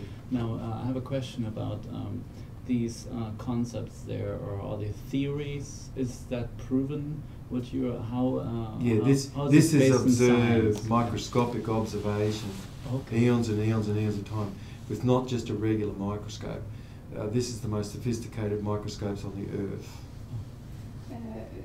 What was the name of these scientists? Leprechowski, OB from Russia. Yeah. You're going to learn a little bit from her that red blood corpuscle was the first thing that formed in an egg, and then that becomes a body cell of a chicken. So she's a discoverer of that. And then the other author who's amazing is Tsushima from Japan. These are all people that I've studied for a long time. And then another person who has a little bit of a picture is Gaston Naissons. Gaston Naissons in Quebec. These are all people that I've studied in microscopic observation. And then the vast majority of people have never really done any sort of microscopic observation much, and then some have, but they've just got a small part of the picture. They don't really know about this cycle or anything. Okay. Inside a cell, the double spore building blocks that you saw make up every single organelle. The lysomes, centrioles, the Golgi complex, secretory granules. You've got endoplasmic reticulums here. You've got chromosomes and nuclei inside the nucleus. The membranes here all made up out of double spores. You've got ribosomes, which make up proteins. These basal cell bodies and endoplasmic reticulums and things. All these are organelles which can be found individually by themselves in nature. A cell has come together in a symbiosis. And that's where this word comes from. A symbiosis. Life is a symbiosis. Darwin is completely incorrect. Hegel is completely incorrect. You have to learn about symbiosis and this new insight into biology to reset the paradigms of how you could have thought about the world and about biology and life. Okay.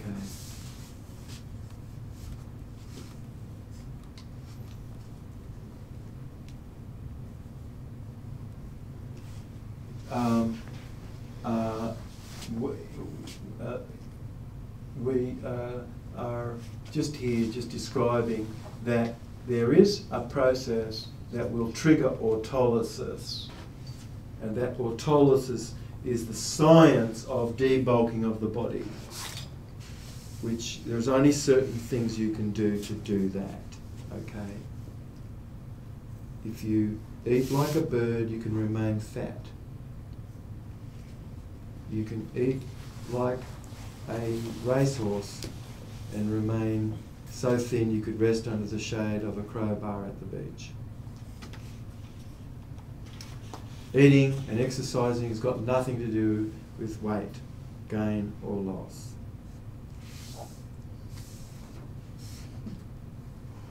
No.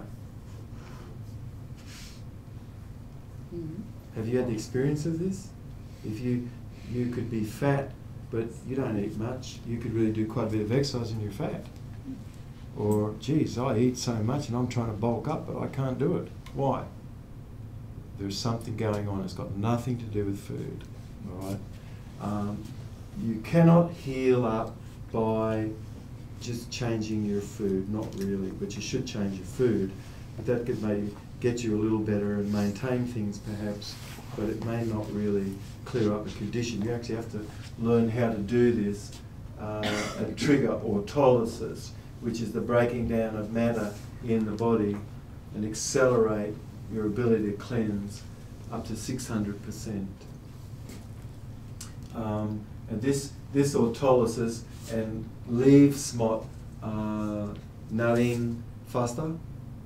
Is that how you would say this? Närings fasta. Näring fasta.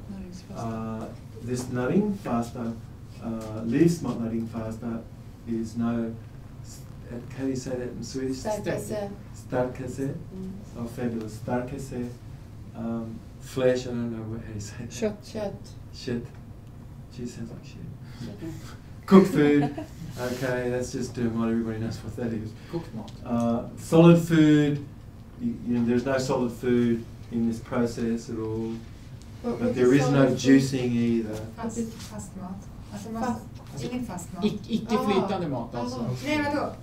Du menar inte fast mat? Solid food är alltså... Fasta från solid food. Yeah, so solid food is really everything smaller than a tiny little dot in here. You can't have more larger than that, sort of a dot sort of in here somewhere. You know, because it will stimulate the process of digestion, and it will stop this somewhat. The more particle of food. Did you know that if you have to use energy to digest your food, there is very little energy for cleansing? If your body has to spend energy digesting its food and cleansing, which you can't really do, is there any energy available for a spiritual process? Very, very little. Because finally, when we are eating a food which doesn't require any energy to digest, and then there is no more necessariness of the body to cleanse itself, you have availability for your whole spiritual process. Okay? All right. It's so amazing because it's so beautiful. We come into the world, and everyone right in the room here is a baby. You're still a brand new baby, and you have the energy of a brand new baby. And how do we look at each other when you look at a baby? And how do you feel when you see a baby? This is really the truth of everything, fully, and everything else isn't. But we can see for this young one already, we've got edema around the kidneys. We have acid. We have a condition where the adrenals are slightly turned on. We already have a little blood sugar challenge already at this age because of less tissue over here in the eyes, here and here, showing stress down here. And we have inflammation of the small intestine already. Okay? This child's born this way with a slight bile occlusion already. Gallbladder. Gallsten. Okay, already born this way, and having a slight yellow patina, you know, which hasn't completely cleared up yet. Okay. We go from this, and you never find an old fish in the sea like this, ever. And nor really do you ever find an old animal, except domesticated animal, which is not eating its right food. But there's no such thing as a deer or an elk or anything which is living in nature, which ends up looking like this. Only human beings. And there's such an enormous disparity only in humans, but not in any other animal, between young and old. The old having no minerals, zero, none. If you're old, you absolutely have no minerals. Can you, by eating minerals, fix it up? You know, by eating some minerals, you can help, but you'd have to eat it for about 8 months, and that can slowly heal your mineral deficiency up. A child who is mineral deficient, it's going to take her or him about 18 months to heal up from that condition. Adults can heal a bit quicker, but it takes about 8 or 9 months. We can see stress of the liver, we can see blood sugar challenge because there's shorter tissue here. We can see kidneys are dried somewhat, and the forces around the kidney plexus and things no longer having its tissue like it should be. We can see in the nose fat in the heart. We can find in the duodenum area all dried and creaseness and lack of luster where the stomach is emptying into the small intestine. We can see liptriskin, which is aging pigment, which is the liver not able to actually break down bile and release it into the intestinal tract. And some benefit will come from eating leaf smut, but it won't clear up the bile stones that this person has, nor the baby that has the bile stones either. You become fat and puffy, and the only things that continue to grow are your ears, your nose, hands and feet. You end up like... Can I ask you something? This is all that happens. About you said the wrinkle up here. This is the corrugator supercilium muscle, yes. Right, what was that, the liver or what? Yes. Okay, loss of calcium from the bones and things. And this is the most common thing, having to use glasses now, you know, eyesight could be, but you'll notice that if you move to leaf smut and you do some cleansing, you'll have to get new glasses. Egler, who is the other promoter with Eaton, no longer wears glasses. She's done 5 14-day light food nutritional fasts, and she's thrown her glasses away. They don't work. She's got perfect eyesight. Eaton, he was rapidly doing the cleanses as well, but he ran out of money because he had to actually buy new glasses every 14 days. This wasn't working for him. So he's had to stop. He could build a little bit of money up to pay for the glasses.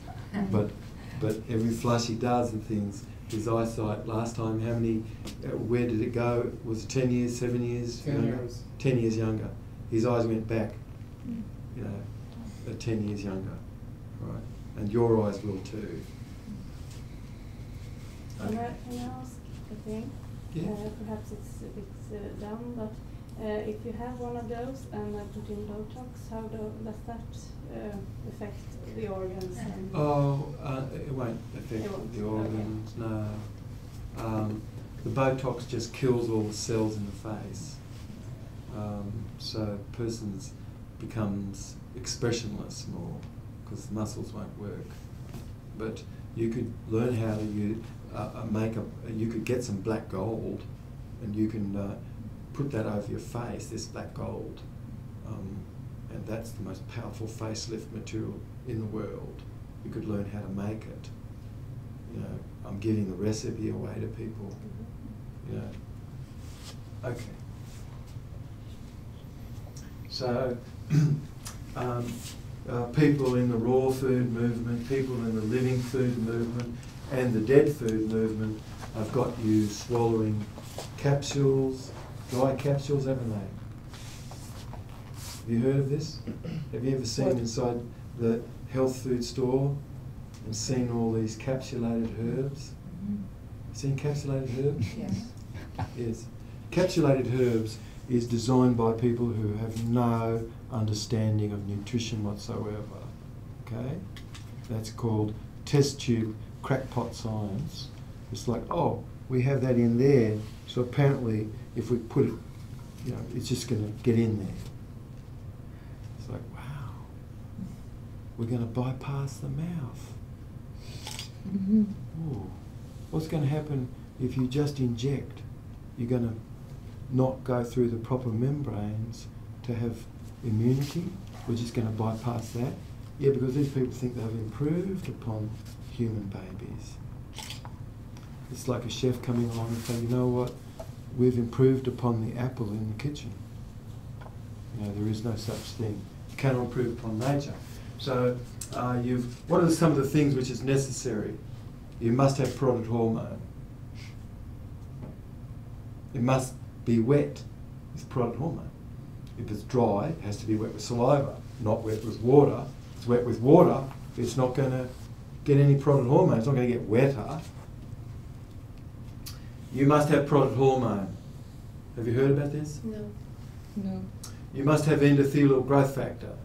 Have you heard about this? That must complex every nutrient. You must drink what you chew and chew what you drink in leaf smot. You have to have potassium rhodonase. These are only just a few of the essential elements that's necessary for a food to have some value. You can't just whack things back or just make it into a smoothie and just whack it back and drink it and stuff. You have to chew that up thoroughly, and you have to chew what you drink and drink what you chew. And then if somebody's doing grains and beans, it has an enormous amount of calcium phosphate in it. It's slowly going to cause insipid pus through the plasma. That insipid pus is in the gallbladder, and then as bile comes in, it sticks to that and creates more and more and more and more stone. It happens before we're born, and most children are born already jaundiced, meaning they've got yellow patina of their skin, and bilirubin is being deposited in the skin.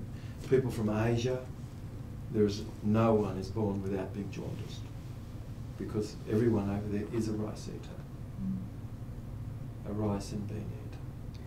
I didn't hear, nobody is born without being, you said so. Oh, jaundiced. What jaundiced, is that? Yellow patina. Ah, oh yeah. Bilirubin in the skin. Uh-huh. Here in the West, half the children are born jaundiced. Yeah. And it clears up after about 2 or 3 weeks.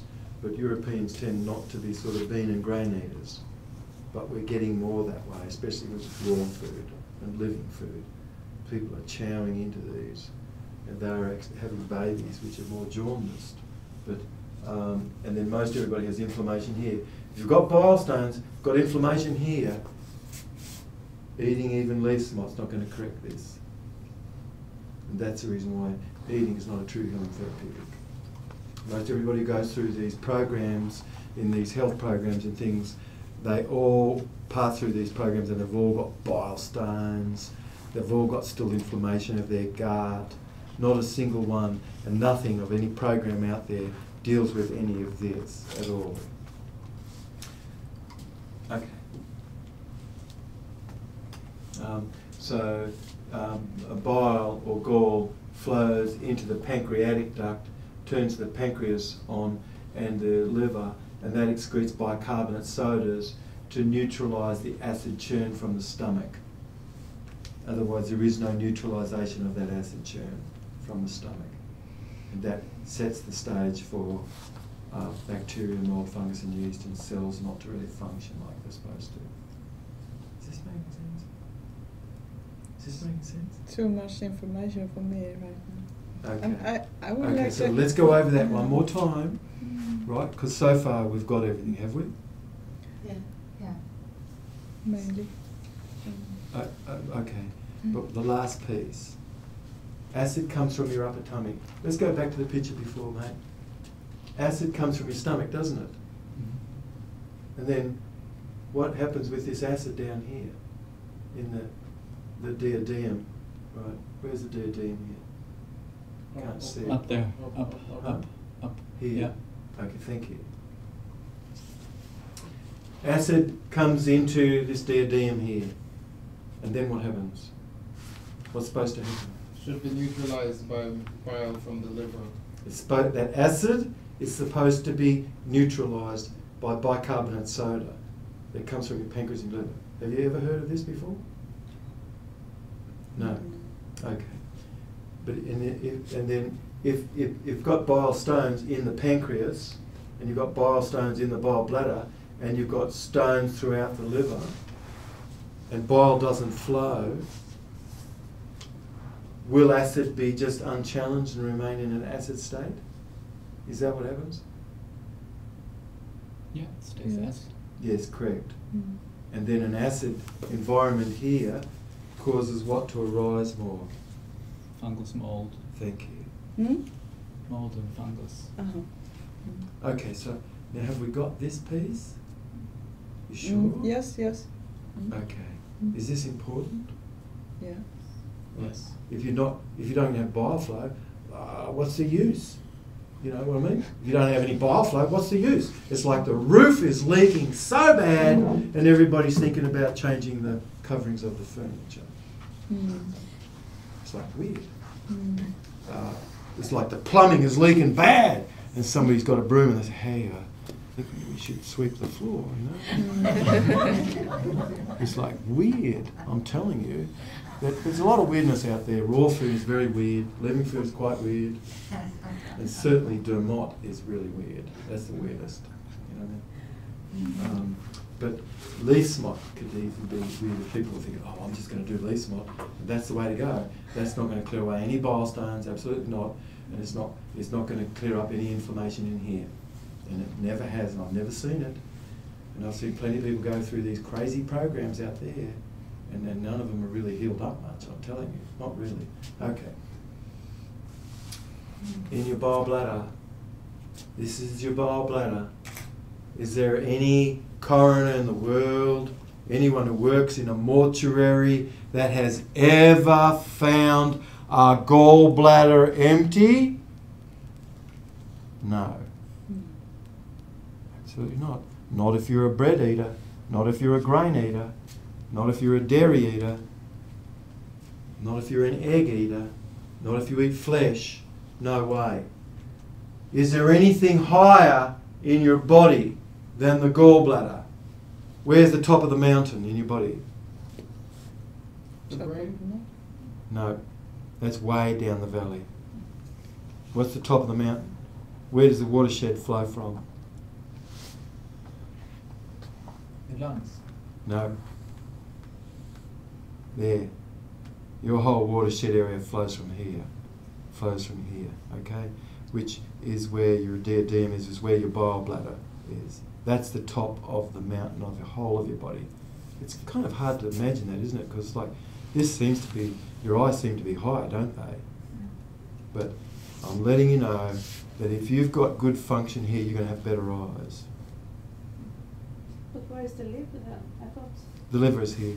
Okay. But it's the bile bladder. That's the watershed area right there. That's where it begins. Right there in your whole body. There is nothing higher in your whole body than this area here. And if you're going to clean a mountain stream, have you got to go up to the top and clean? Or will it be okay to just clean the back end? How's that going to work? It's useless. It's useless as breasts on a bull.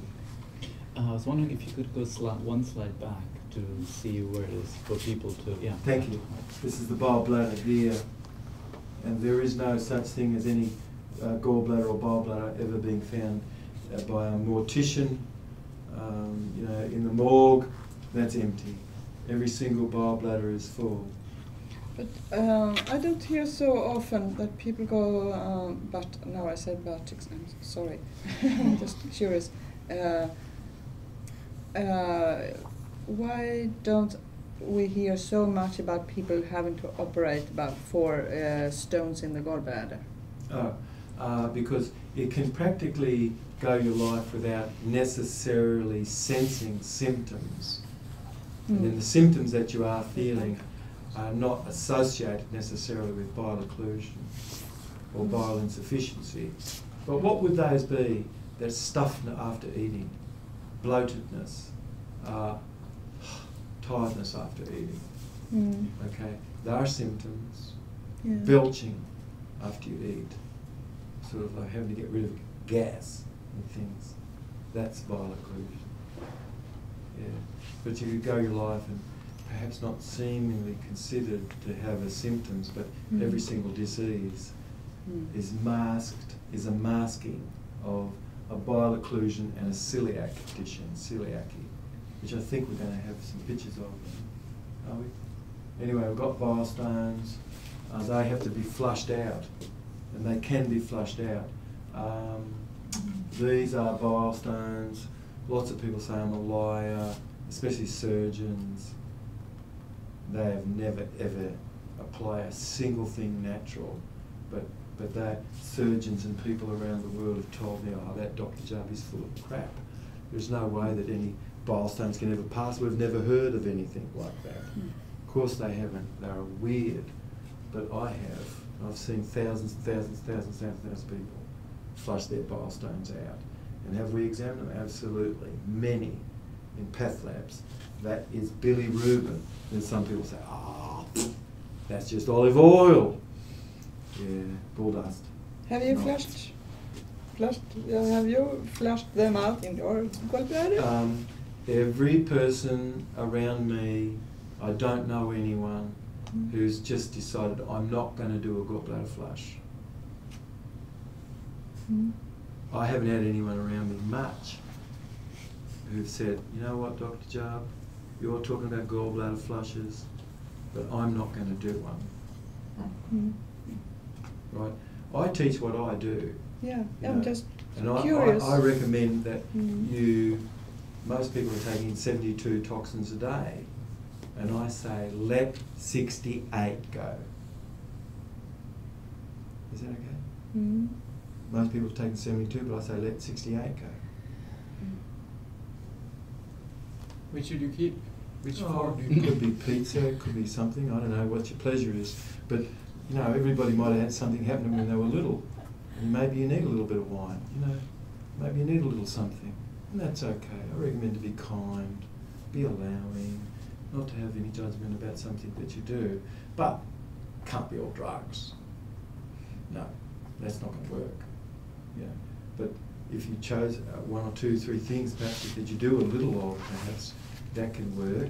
But it can't work if all 72 things you're doing is just a total drug or a chemical.